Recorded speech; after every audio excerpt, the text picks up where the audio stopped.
Un saludo cordial a todos los seguidores de quienique.com. Bienvenidos a este espacio en el que seguiremos escuchando las diferentes voces que esperan llegar a la Casa de Nariño el próximo 29 de mayo. El día de hoy tenemos un invitado muy especial aquí a la redacción. Él es Luis Pérez, candidato presidencial del Movimiento Ciudadano Colombia Piensa en Grande, ingeniero industrial de la Universidad Nacional, magíster en matemáticas, estadista, otrora fue rector de la Universidad de Antioquia, exalcalde de Medellín, exgobernador de Antioquia hasta hace 2020. Y bienvenido, candidato. Bueno, muy feliz de poder compartir con todos los seguidores de Quién y Qué algunas ideas sobre Colombia. Candidato Luis Pérez, me han dicho que le gusta el ajedrez. Cuando uno pasa a ser jugador profesional, ya no es un gusto, sino una obligación. En mis épocas de estudiante, yo fui campeón nacional de ajedrez, jugué a varios eventos mundiales, y aquí de paso les quiero adelantar que no hay nada que le dé a uno esa virtud de entender la diferencia como cuando uno es deportista, porque cuando uno es deportista, a uno le toca jugar con rusos, con alemanes, con españoles, con italianos. Entonces hay unos que tienen ideologías políticas distintas, como los rusos, y hay que entenderse. Hay otros que hablan un poquito más enredado, como los alemanes, y hay que entenderse con ellos. Otros pues tienen un idioma distinto, como el inglés, que es más familiar para nosotros. O sea que es muy interesante cuando uno ha sido deportista en eventos mundiales, porque se le forma a uno esa virtud tan interesante de entender la diferencia, que a veces en Colombia no la tiene todo el mundo y por eso hay tanto conflicto.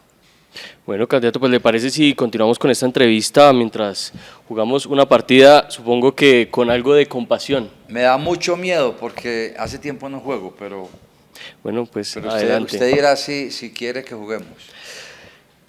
Candidato, en febrero de 2022 usted habló con nosotros, con un periodista nuestro, sobre, digamos, las cartas que usted destapaba de cara a este 2022 precisamente. En aquel entonces, digamos que usted proponía o estaba viendo una alianza regional que involucraba a diferentes alcaldes y diferentes actores del escenario político. Tenemos a Enrique Peñalosa, tenemos a Dilian Francisco, casi que lo que hoy conocemos como el Equipo por Colombia. Luego habló conmigo específicamente y hablamos de cuando usted propuso al Partido Liberal unirse con Gustavo Petro. Digamos, para los que nos están escuchando en este momento, explíquenos, digamos, ese cambio que hubo, digamos, de movimiento político o de percepción política del escenario. No se ha entendido lo que yo he propuesto. Yo siempre he propuesto una revolución de las regiones. El primer problema que ha existido es que a veces los gobernadores y los alcaldes tienen una tendencia a estar muy amarrados a sus partidos. Entonces no tienen la independencia, por ejemplo, que mantengo yo siempre, de iniciar cualquier proyecto político sin tenerle que pedir permiso a los partidos. Yo no propuse nunca que el Partido Liberal se uniera a Petro. Lo que yo propuse es que el Partido Liberal desafiara a Petro. O sea, tuviera una consulta popular con Petro el 13 de marzo pasado. Y yo creo que el Partido Liberal le podía haber ganado a Petro. El Partido Liberal es un partido muy fuerte en Colombia, las ideas del partido son muy valoradas, lo que pasa es que las están dejando envejecer. O sea que yo no propuse que nos uniéramos a Petro, sino que lo desafiáramos. Y que se bueno, el que ganara quedaba, pues claro, en todo evento, si uno pierde o gana, tiene que tomar las consecuencias. Pero yo creo que el Partido Liberal era un gran movimiento que podría haberle ganado a Petro el 13 de marzo, pero eso ya no se dio.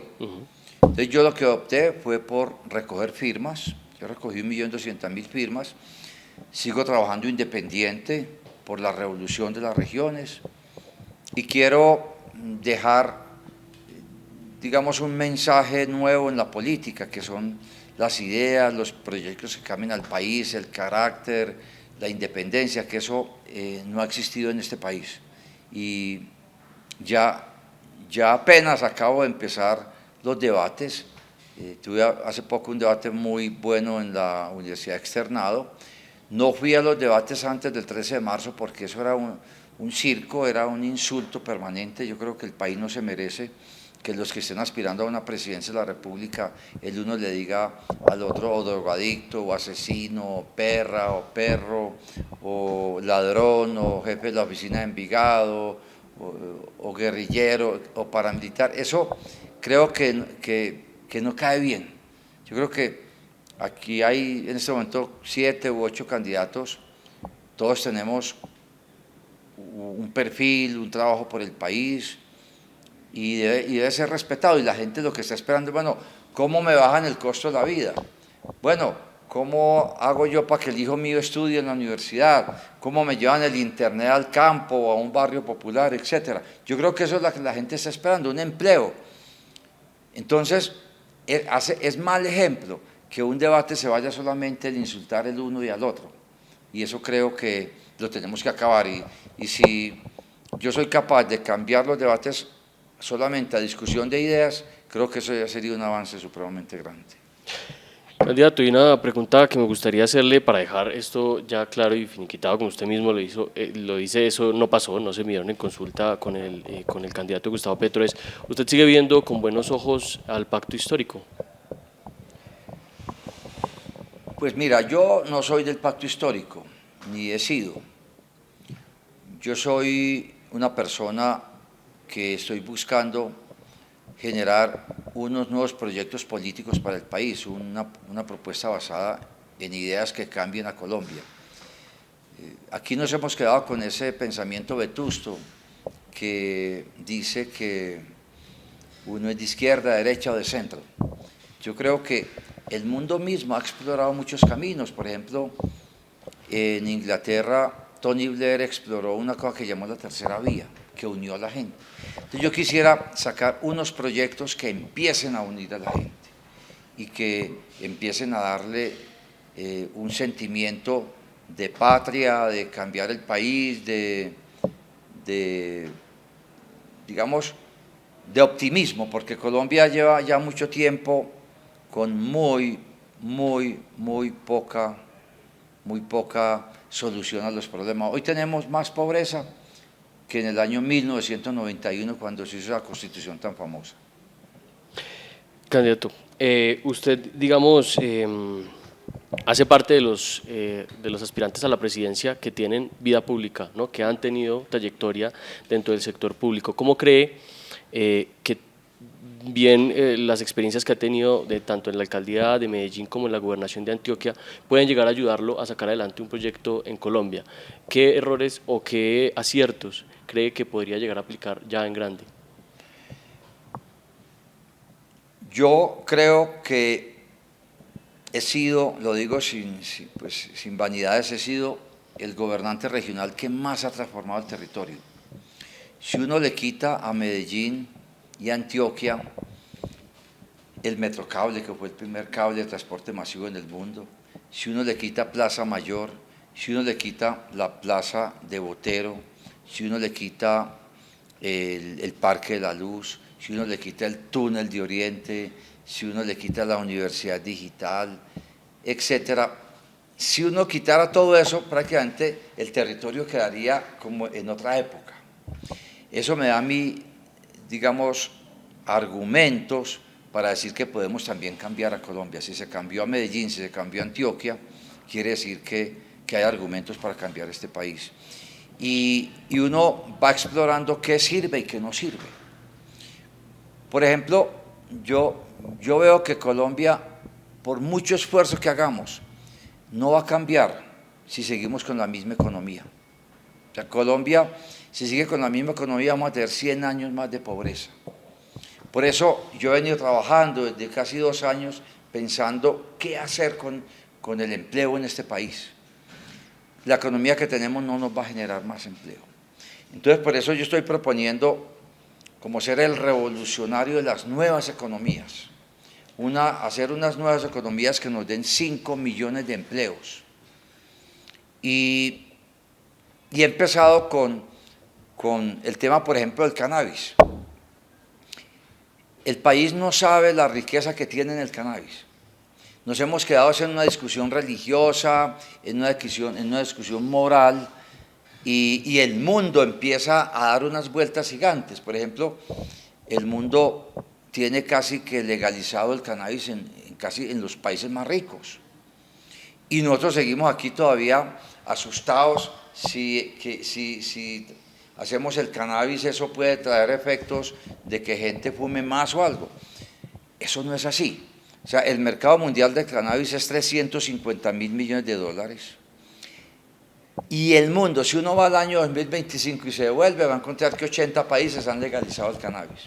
Y que la pelea mundial es quién se queda con ese dinero. Y Estados Unidos hoy está peleando cómo se queda con el dinero del cannabis. Estados Unidos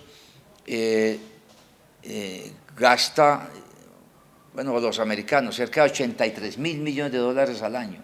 Por eso cerró las importaciones de cannabis de otros países, porque le da miedo descompensar su balanza comercial. Entonces, de ahí, por ejemplo, me salió a mí la idea, hemos fracasado con el glifosato, acabemos la fracasomanía de Colombia. En Colombia, si hay un término que puede definir a Colombia, es fracasomanía. Nos equivocamos y hacemos lo mismo. Entonces, la propuesta mía, por ejemplo, es muy simple, que sale de mi ejercicio de gobierno. Las 200.000 hectáreas de coca, sembrémoslas en cannabis y otras hectáreas más. Eso da más o menos 17 empleos por hectárea.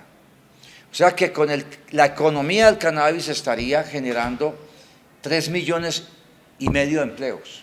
Eso sería un cambio total en el país, buenos empleos. ¿Y ese cannabis sería para el sector medicinal, para el sector recreativo? Para o todos los ampliamos a sectores. todos? Para todos los sectores. Eso hay que legalizar el industrial, el alimenticio, el farmacéutico, el recreativo. Es que aquí somos de doble moral. Dígame si aquí se consigue o no cannabis para los que fuman en cualquier lugar de Bogotá o de Medellín, en cualquier lugar se consigue. Y a nadie sancionan ni pueden sancionar porque la Corte liberó eso. Aquí lo que hicimos, son 3 etapas, son sembrar, distribuir y consumir. Entonces aquí se legalizó la sembrada y el consumo. Y le dejamos el comercio, que es lo que da la plata, a los bandidos. O sea, el Estado no empezó a regular eso. Entonces, lo que tenemos que hacer nosotros es empezarlo a regular. Entonces, sembrar eso no es coger hojitas. Sembrar es empezar a sacar aceites, empezar a sacar flores secas, empezar a producir alimentos, empezar a producir cáñamo. El cáñamo más apreciado del mundo es el cáñamo del cannabis. Entonces, fíjate que yo estoy proponiendo un proyecto, una nueva economía que genera 3 millones de empleos como mínimo. Nos va a aumentar las exportaciones en 40 o 50.000 millones de dólares. Y es posible que sea al final de la guerra. No hay que volver a usar glifosato porque vamos a empezar a reemplazar esos cultivos de coca por un cultivo de cannabis que da buen dinero al campesino, que puede ser la solución para que todas las mujeres campesinas que nunca han tenido un empleo lo puedan tener. O sea, eso es una revolución lo que podemos hacer. Por eso yo también propuse que si el cannabis es capaz de hacer esa revolución, pues que a la bandera de Colombia en la parte amarilla le pongamos una hoja de cannabis. Eso es simplemente una modernización de los símbolos patrios. Hay cosas que en los símbolos patrios no dicen mayor cosa.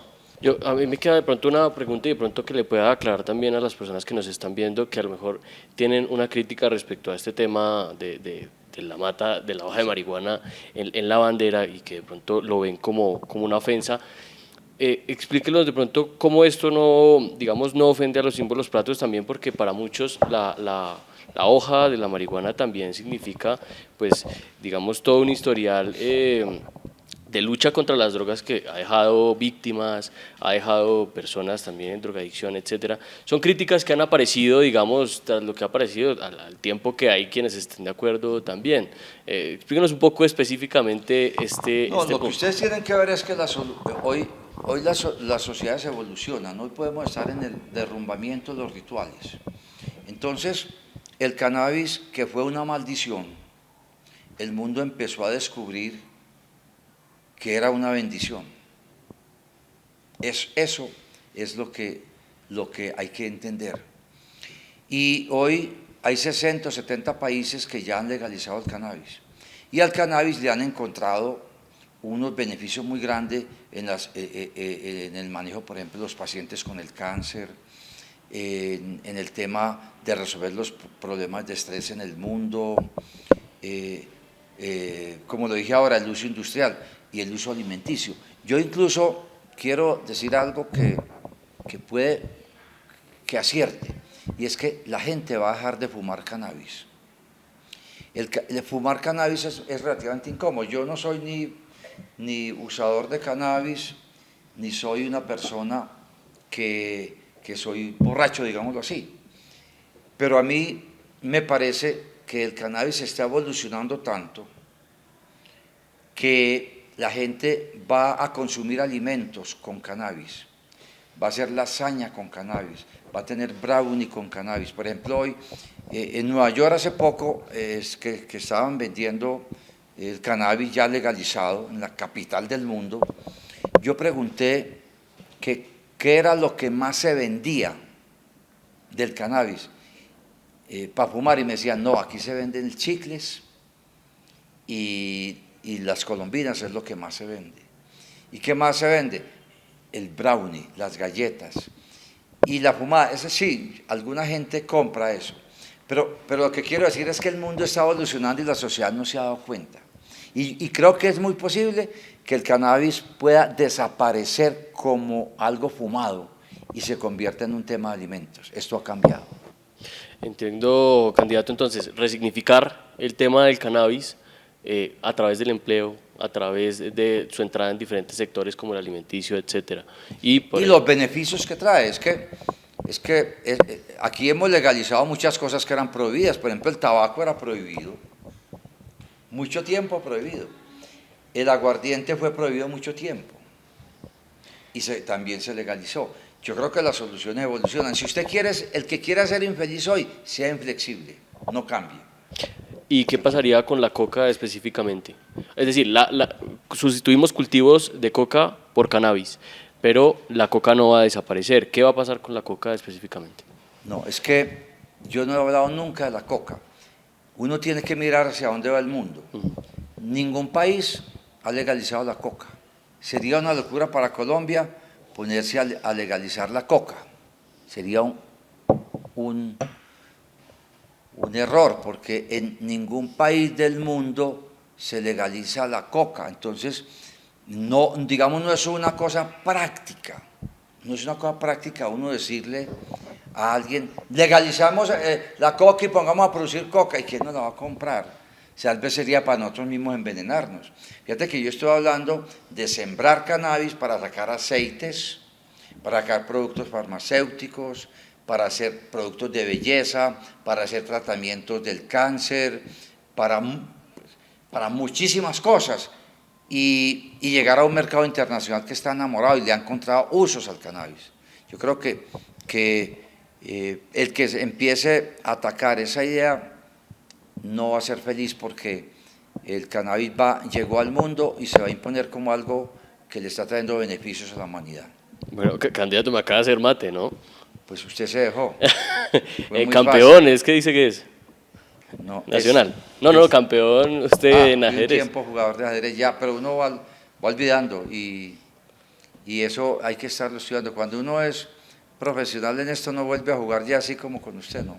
Me da miedo que de pronto usted me ganara. Estoy distraído, puede ser eso.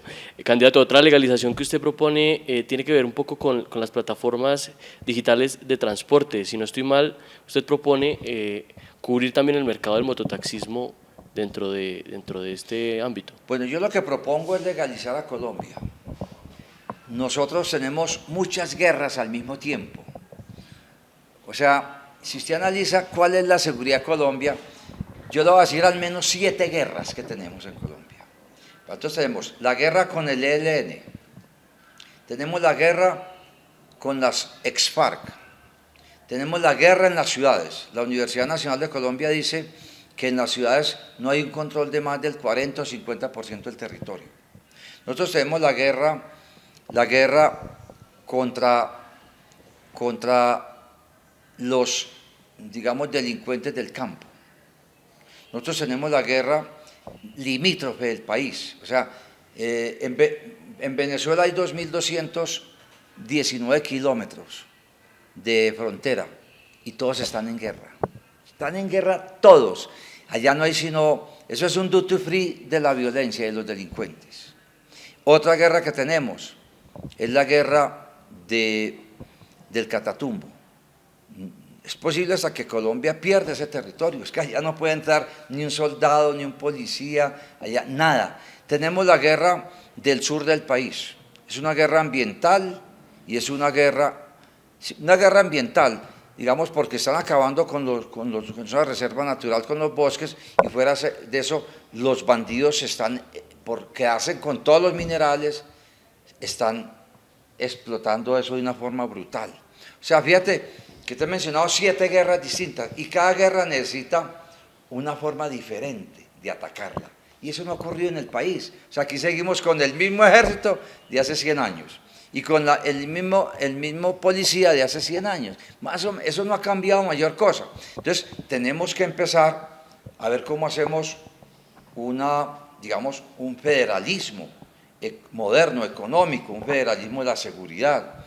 Yo, por ejemplo, empezaría a decir, bueno, un policía que trabaja en la ciudad es muy distinto a un policía que trabaja en el campo. Yo, por ejemplo, quiero garantizar que la policía se municipalice, que depende de los alcaldes. Los alcaldes en la Constitución dicen que los alcaldes son jefes de policía, pero no son jefes de nada. O sea, un alcalde no sabe cuántos policías tiene. Por eso bien dejan robar, las casas de vicio están ahí al ojo de todo el mundo. Entonces, que un alcalde sea responsable de la seguridad urbana, al menos, y que pueda coger sus policías y reunirlos. Y como el alcalde es el que conoce todo y recibe las quejas, le dice, ¿por qué no me han cerrado esa casa de vicio? Porque a ese bandido que se robó un celular, ¿por qué no lo han cogido si está en aquella casa? Entonces, primero municipalizar la policía. Y claro, hay que hacer una nueva policía. Uno no puede coger un policía de Guainía y mandarlo para Yolombó, Antioquia, porque no conocen la gente, no conocen el territorio, los mandan simplemente por un decreto, cuando lo que hay es que capacitar para uno. O sea, en una fábrica uno no entra una persona y la pone a hacer lo que le dé la gana. Y aquí en la seguridad sí.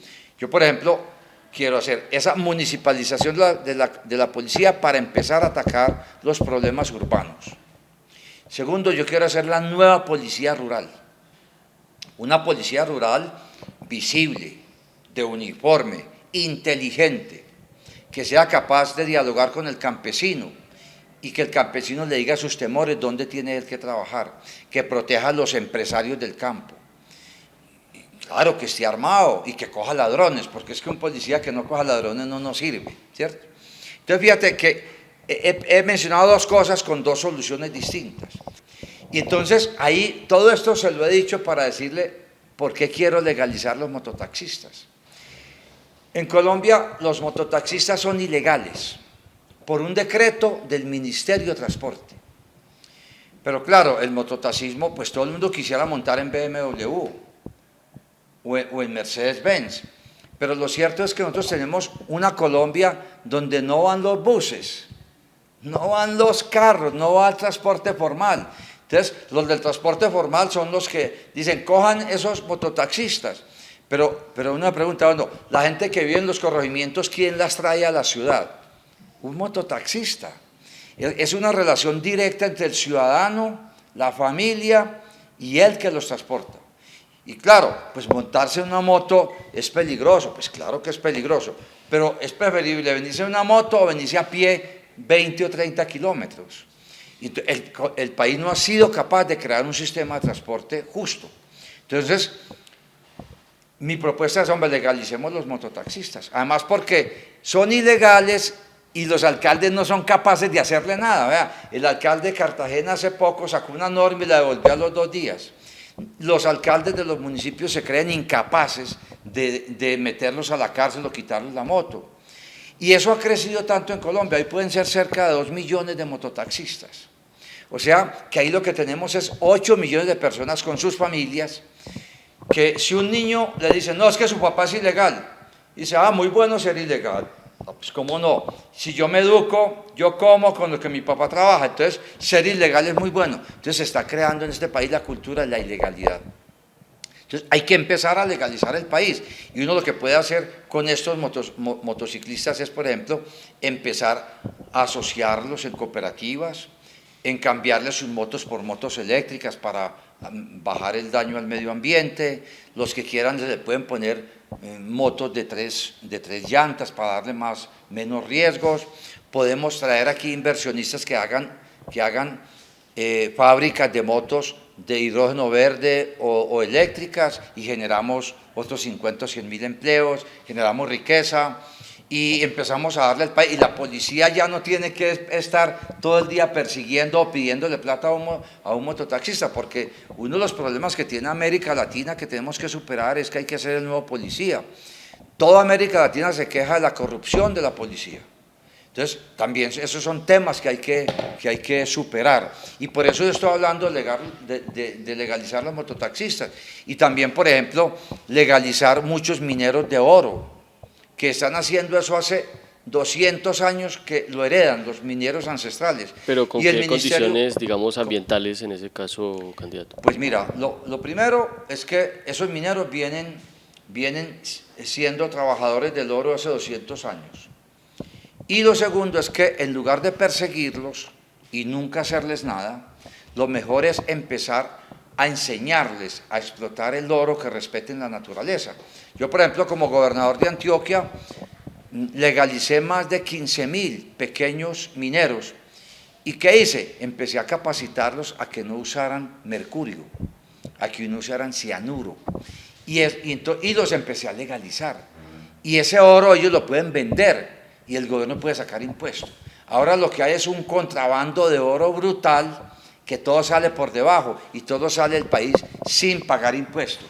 Entonces, si estos mineros pequeños los educamos, los legalizamos, si en lugar de perseguirlos los buscamos para legalizarlos y para que hagan una explotación de oro sin dañar el medio ambiente, sin atentar contra la vida de la gente, porque aquí con el mercurio la gente está sufriendo 1000 enfermedades. Y entonces, fíjate, ese es otro sector que es ilegal.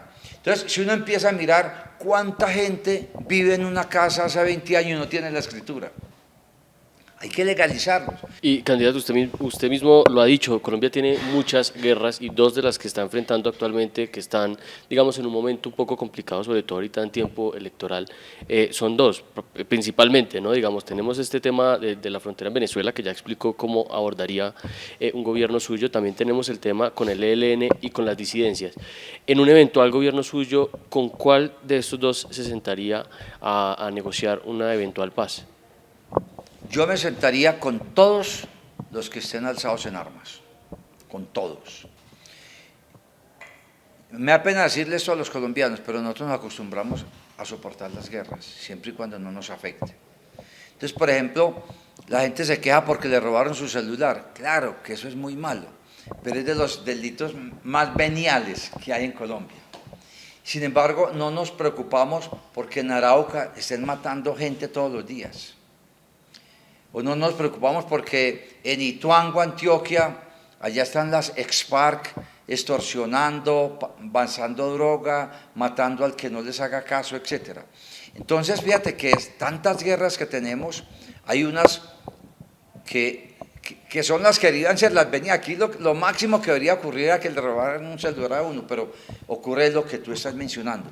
Entonces, yo creo que nosotros llevamos pues casi 70 años viendo violencia. Entonces, ¿por qué no hacemos un esfuerzo? Si la policía y el ejército son incapaces de vencer, por decir algo, al clan del Golfo, ¿por qué no buscamos un mecanismo para que esa gente se baje de armas? Si les quitamos la coca con el cannabis, ahí hay un camino de legalidad. Si empezamos a legalizar los mineros del oro, entonces empezamos a ver que ellos no tienen la capacidad de ir a comprarle a cualquier precio a un supuesto ilegal del oro, y ellos recogen kilos y kilos para sacar de contrabando al exterior y venderlo 2 o 3 veces de lo que lo compraron.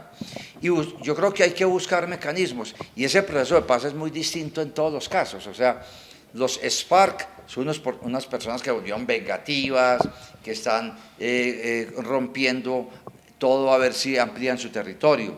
Los helenos, pues tenemos otra forma de hablar con ellos. Y así con cada uno. Yo creo que el país nada gana con volver a hacer un proceso de paz flojo con el ELN, para que entonces tengamos gente del ELN en paz y ya tengamos ex-helenos y ex-FARC y otros. No, hay que buscar unos procesos de paz serios, con carácter, sin correr y con unos compromisos muy precisos, que el país pueda respirar paz, que no la hemos tenido. Usted es profesional de la Universidad Nacional y me parece, digamos, un factor muy interesante para preguntarle sobre el tema de la educación, que además fue uno de los detonantes del estallido social que conocemos como el paro nacional, entre otras protestas que han surgido al respecto. ¿Qué le dice usted a los colombianos, sobre todo de pronto a la población más joven, que está buscando propuestas en los candidatos que le garanticen acceso a educación superior de calidad? Lo primero es que yo quiero darle internet a todo Colombia, al campo, a las alturas, a lo que llamamos las cañadas, a los barrios pobres. Yo voy a lanzar un satélite, porque hoy lo único que da internet a todo el territorio son los satélites. Y uno ve, por ejemplo, los campesinos que no estudiaron en la pandemia porque no había conectividad. El que no tenga hoy conectividad está en la neopobreza. Y es una inequidad mucho más fuerte que la tradicional. Entonces, sigamos luchando por los que menos tienen, pero también no dejemos crear nuevas pobrezas. Por eso, primer punto, para uno modernizar la educación, la sociedad y el trabajo, un satélite. Si un satélite nos puede costar 150 millones de dólares. Si tuvimos o si teníamos 300 millones de dólares para prestarle a Bianca, ¿cómo no vamos a tener 150 para lanzar un satélite? Y usted es estadista, candidato, además. O sea, quisiera preguntarle además cuánto costaría, ya nos dijo cuánto costaría lanzar un satélite, a diferencia de garantizar una mejor cobertura de internet en todo el país de otra forma. ¿Cuál sería esa diferencia? ¿Cuál es la estrategia actual y cuál es la diferencia con mire, lo que usted uno propone? no puede, el teléfono del pasado no tiene ninguna noticia nueva. Uno, para construir el presente, tiene que viajar al futuro. Hoy, Starlink ha lanzado cerca de 2.000 nanosatélites, que es otra opción. Son unos satélites pequeños que pesan 18 o 20 kilos y que le podrían dar, por ejemplo, un nanosatélite le podía dar internet a toda la costa pacífica. Otro le podía dar internet a toda la costa caribe, así. Entonces, hoy el mundo va al internet satelital, eso no tiene reversa. O sea, una torre la tumban. Por ejemplo, el Ministerio de las TIC, que ya se robaron una plata, ¿qué iba a hacer? Con 80 millones de dólares iba a conectar 8.000 colegios, poniendo torres desde Bogotá o desde Medellín y llevándola. Eso es de Olafo, o sea, eso es de las épocas de Olafo, eso no es una cosa moderna. Y hoy, por ejemplo, Starlink ha lanzado 2.000 satélites y antes del 2025 va a lanzar 10.000. O sea, tiene un permiso de las Naciones Unidas para llevar internet a todo el globo terrestre. Y ellos mismos, estoy seguro que van a vender un celular que lo venden con internet. No es como ahora que se vende una coquita y uno empieza a meterle programas y a meterle internet. No, ellos van a vender con internet que coge en cualquier lugar del mundo. Ese es su producto, a lo que están apuntando. Hace poco en Ucrania tumbaron las torres de internet y se quedó Ucrania sin internet. Que además es algo que a veces pasa aquí también en Colombia con las Entonces, torres. ¿qué dijo Musk, que es el dueño de Starlink? Señores, en 8 horas yo voy a orientar mis satélites para que Ucrania tenga internet. Y resolví el problema.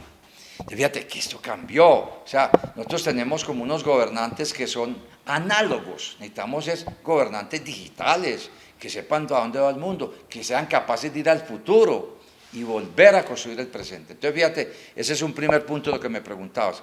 El segundo punto es que yo me comprometo en los primeros 100 días de gobierno a presentar una ley para que la educación superior sea gratuita. y que creemos una universidad digital en cada departamento. O sea, yo creé en Antioquia la Universidad Digital de Antioquia y en 2 años han pasado 35.000 estudiantes. Ahora yo estoy proponiendo que cada departamento, el Valle, Universidad Digital del Valle, Universidad Digital de Santander, Universidad Digital de Cundinamarca, Universidad Digital de Bolívar, etcétera, que cada departamento tenga una universidad. Eso con 50.000 o 60.000 millones de pesos hacemos una universidad digital en cada departamento. O sea, habría que sumar todo esto. Eso es crear 1 millón de cupos. Y en eso me da mucha alegría porque yo fui el gran revolucionario de la educación digital aquí en Colombia.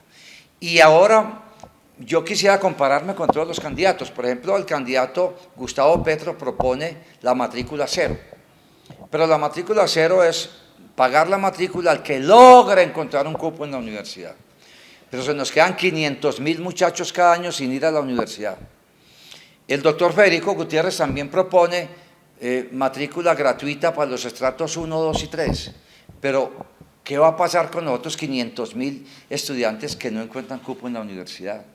Entonces, fíjate que son dos propuestas distintas. Le escuché que el doctor Fajardo propone una universidad digital desde Bogotá para ofrecer 100.000 cupos en Medellín. Yo estoy proponiendo 1 millón de cupos nuevos, una ley que diga que la educación superior es gratuita. Estoy proponiendo entregarle a cada departamento una universidad digital, o sea, en lugar de una sola, 32 universidades digitales. Y estoy proponiendo hacer una universidad digital campesina para ayudarle a hacer productivo el campo y que los campesinos se queden allá, y una universidad digital indígena. Apostándole con fuerza a la educación pública. Toda educación pública, y sobre todo que hayan cupos. O sea, el gran problema de la educación superior, y por eso yo creo que hasta sale la primera línea, porque no tiene opciones. Y yo quiero que eso se complemente con la creación de el neobanco de Colombia. Neobanco, el neobanco con 1 billón de pesos. ¿Qué va a hacer el neobanco? Va a empezar a prestarle a todos los que tengan ideas, sin fiador. Escuchen eso, sin fiador.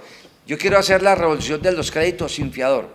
Yo soy capaz, así como lo hicimos en Medellín se creó el Banco de los Pobres y ha creado 200.000 pequeñas empresas. Usted se imagina el neobanco con 1 billón de pesos prestándole a todos estos muchachos llenos de ideas y haciendo empresas.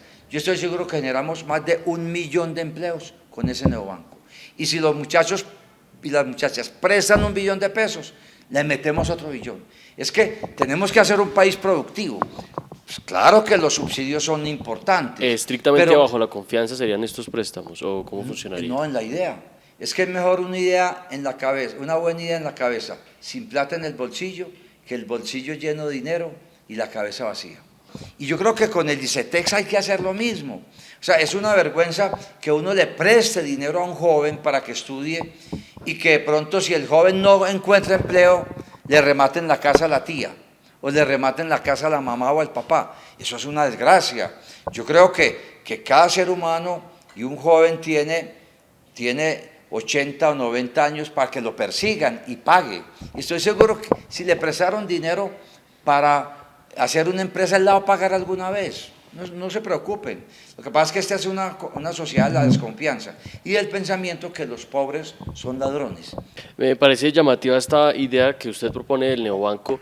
Ya hablamos de cómo cubriría, digamos, a los jóvenes universitarios que tengan ideas de emprendimientos, pero digamos que en Colombia también tenemos mucha gente en busca de emprendimiento, que está de pronto en sectores informales y demás, que no le prestan los bancos precisamente porque, pues, bueno, o no tienen el respaldo suficiente, etcétera.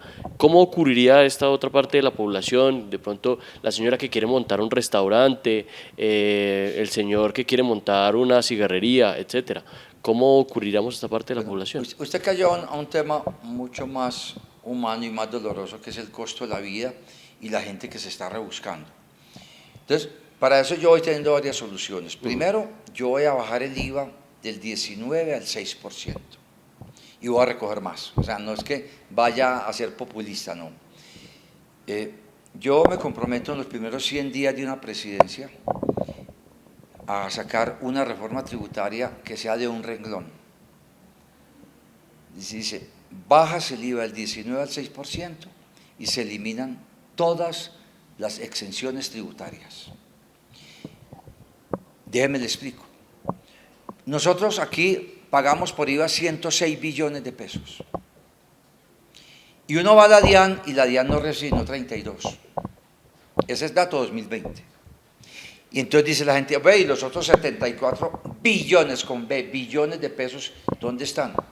Se están quedando con ellos los grandes capitales por las exenciones tributarias. Ellos se cruzan exenciones. Y los carteles del IVA. Hace poco acaban de coger un tipo que tenía vendiendo IVA falso y que había vendido 1.8 billones de pesos. Entonces, fíjate que si nosotros hacemos un sistema tributario sencillo, que no tenga perforaciones, en lugar de 32 billones que estamos recogiendo hoy con el 19, vamos a recoger 35.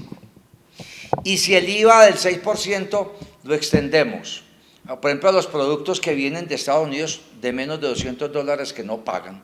O sea, tú compras hoy un producto en Amazon de menos de $200 y no pagas impuestos, ni IVA ni nada. Entonces, si a eso le ponemos el IVA del 6%, vamos a ajustar el dinero para eliminar el 4 por mil. Entonces, fíjate, dos impuestos tan odiosos que lo que está ocurriendo es que otros tipos se están robando la plata y se la están quitando a los ciudadanos. Con eso bajamos el costo de la vida en más del 13%. Y además mandamos un mensaje para legalizar a Colombia, porque hay muchas tiendas de barrio que no se legalizan porque tienen que pagar el 19%. Eso ya es muy alto. Y hay aquí se dice que de 4 empresas, 3 no declaran. O sea, que también tenemos que bajar estos impuestos para que ellos se acerquen y se vuelvan normales. Y estoy seguro que acabamos rápidamente el 8 por mil. El 4 por mil, perdón, el 4 por mil y el IVA queda en el 6%. Y ahí llego ya a tu pregunta. No, mucha gente no le presta a los bancos porque no están formalizados. Por ejemplo, esos que tú me has hablado, por ejemplo, las tiendas de un barrio, o el que tenga una producción de pizzas o de empanadas en el barrio, esos no declaran y el banco no les presta. Si nosotros ponemos el 6%, ya ellos tienen su RUT y se les presta, el neobanco les presta, sin fiador. Simplemente, eso no se va a prestar el neobanco no va a prestar para beber o para emborracharse, el neobanco va a prestar en un proyectico. Inclusive el neobanco, la idea mía es lo que yo hacía con el banco de la gente en Medellín. Nosotros regalamos el 15% del préstamo para que la persona que va a hacer una empresa se capacite y no fracase, o sea, buscar garantías de éxito en su empresa. Candidato, le voy a hacer, digamos, una serie de preguntas y la idea es de pronto que de una forma breve nos pueda decir cómo abordaría usted este tema, si está de acuerdo o si no está de acuerdo. Empecemos con el tema del fracking. Yo no estoy de acuerdo con el fracking. Yo creo que mi propuesta es despetrolizar a Colombia. No lo que dice el doctor Gustavo Petro de dejar de producir petróleo. No, yo creo que nosotros lo que tenemos que dejar de usar petróleo. El petróleo y sus derivados son por lo menos un 30% del contaminante del mundo. Entonces yo propongo, por ejemplo, que el país inicie un proceso para que la movilidad sea eléctrica o de hidrógeno verde y a la vez producir empleos y riqueza. Por ejemplo, ponemos aquí unos parques de manufactura cerca a los puertos que hay tierra disponible al por mayor. Podríamos empezar a producir carros eléctricos para Colombia y para exportar. Y, por ejemplo, que en Colombia los carros eléctricos se vendan sin impuestos y que los carros que usan gasolina les pongamos un arancel muy alto, que desestimulemos su uso aquí. Podemos decretar también que en 10 años los municipios y los departamentos y la nación tienen que reconvertir todo el transporte público en eléctricos o de hidrógeno verde. Cerremos esta parte social, candidato, con reforma pensional. Yo tengo este principio. El dinero de las pensiones es de la gente, no es del Estado. O sea, me parece horroroso. Propuestas que le he escuchado a algunos candidatos, que hay que coger el dinero de los fondos de pensiones y gastárselo en lo público. Eso es inaceptable, primero que todo. Lo segundo es que el Estado no ha sido un buen manejador de las pensiones. O sea, a mí me gusta este sistema mixto, pero si uno analiza hoy, Colpensiones no tiene ni un peso guardado. Colpensiones le está pagando a los jubilados, les está pagando con el dinero que traen los jóvenes, que cotizan los jóvenes. Eso es una vergüenza, y eso nos lo han dicho a la gente. O sea, a los jóvenes que estén pagando su jubilación hay que respetarles esa plata. Y el Estado se le está gastando en pagar jubilados de años atrás que el gobierno se había gastado la plata de ellos. Entonces, fíjate que aquí hay una responsabilidad muy grande del Estado. Y yo creo que los fondos, pues, lo ideal sería tener empresas públicas bien manejadas, pero al menos los fondos tienen el dinero, la gente ha guardado. Colpensiones no tiene ni un peso en caja. O sea, todos los que hayan ahorrado en los últimos 20 años, esa plata ha servido para pagarle a los pensionados de Colpensiones. O sea que hay una cosa muy seria que el país tiene que entender. Lo segundo es que yo no estoy de acuerdo con aumentar la edad de jubilación. Yo creo que le escuché una vez al doctor Fajardo decir que había que aumentar la edad de la jubilación o nos quebrábamos. Yo creo que si el Estado se ha gastado la plata, la tiene que volver a conseguir, por eso hay que buscar estados productivos. O sea, me parece que aumentar la edad de jubilación, por ahora, arma un problema social gravísimo. Movimiento social, yo no estoy de acuerdo en eso. Yo estoy de acuerdo en que a los fondos de pensiones les pongan un rendimiento mínimo más alto en los dineros que tienen de la gente. Es que los fondos de pensiones manejan más de 350 billones de pesos y la historia que yo vi recientemente era que ellos estaban cobrando en gastos de administración casi que el 20 o 25% de los aportes de la gente. Porque ellos dicen que el 3%, pero es el 3% del sueldo total, que como uno no aporta el sueldo total, sino que aporta es el 6 o 7%, entonces cuando uno lo lleva allá, y ya la OIT lo dijo, que Colombia era los que los fondos de pensiones estaban cobrando más en gastos de administración. Entonces, yo creo que hay que respetarlos, pero también hay que, con carácter, hay que tallarlos. Yo creo que aquí hay una sospechosa relación entre el gobierno y los grandes capitales. Y por eso, por ejemplo, una superintendencia es generoso con los mínimos que debe rendir un fondo.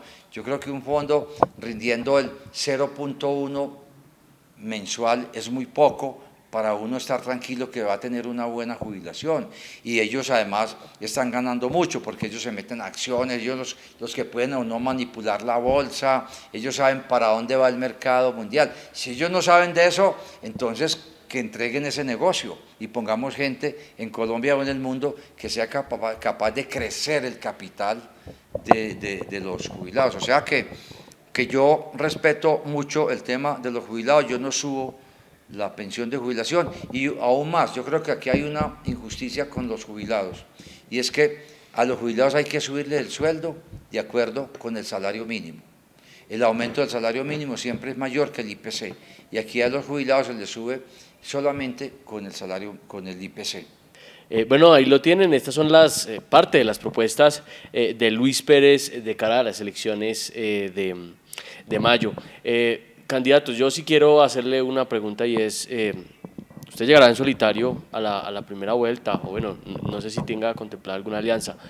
Sin embargo, siempre está dentro de las posibilidades que no pudiese llegar a la segunda vuelta. En ese caso, ¿usted a quién vería con buenos ojos para esa segunda vuelta? Yo soy el último candidato que ha entrado a esta pelea. No participé en los debates y en las peloteras antes del 13 de marzo. Lo hacía también por orgullo propio. Uno no tiene que ir a un debate a insultar y a que lo insulten. Solamente aplaudían el mejor insulto, eso parecía un circo. Y un circo muy malo, porque a uno le decían corrupto, al otro le decían paramilitar, al otro decían que era de la oficina de Envigado, al otro le decían que era guerrillero asesino, al otro le decían que era perro, al otro le decían que era perra, al otro le decían que era un drogadicto. Eso no tiene ninguna importancia para el país, daño. O sea, esas politiquerían de antropófagos. Y yo por eso no me presenté. Y si esto siguiera en la misma forma, yo no hago nada que me aburra. O sea, hoy han visto ustedes que yo lo que estoy lleno de ideas por este país. Y las digo con entusiasmo, con felicidad, con ganas de construir el futuro. En ese sentido puede ocurrir que yo sea la gran revelación o que no gane, como usted lo dice. Y eso está siempre en los planes. Pero el solo hecho de que yo le dé esencia a los debates, que yo le traiga ideas y discusiones serias, que la gente vea que este país sí se puede cambiar con seriedad, ya eso también es otro avance que uno le hace a Colombia. Entonces, yo lo que digo es, si Colombia escucha a Luis Pérez, lo elige presidente. Usted lo dice, candidato, usted llevaba varios días diciendo que le gustaría que Colombia lo escuche, que si lo escucha seguramente votarían por usted. Dígale a nuestros lectores ya para finalizar, ¿en qué país cree Luis Pérez? Yo quiero trabajar por un país que produzca riqueza, en un país donde todos tengamos empleo. Yo quiero ser el revolucionario de los 5 millones de empleo. Sin empleo es muy difícil ser ciudadano. Pero también quiero vivir en un país educado y culto que vive en paz. Un país que tenga una educación vetusta no puede ser un país moderno. Un país no puede aspirar a una economía moderna si su educación es vetusta. O sea que tenemos muchísimo que cambiar en la educación. El futuro de un país es el futuro de su educación. Y por eso quiero dejarles esta frase. La diferencia entre el éxito y el fracaso es la educación. La diferencia entre el rico y el pobre es en esencia la educación.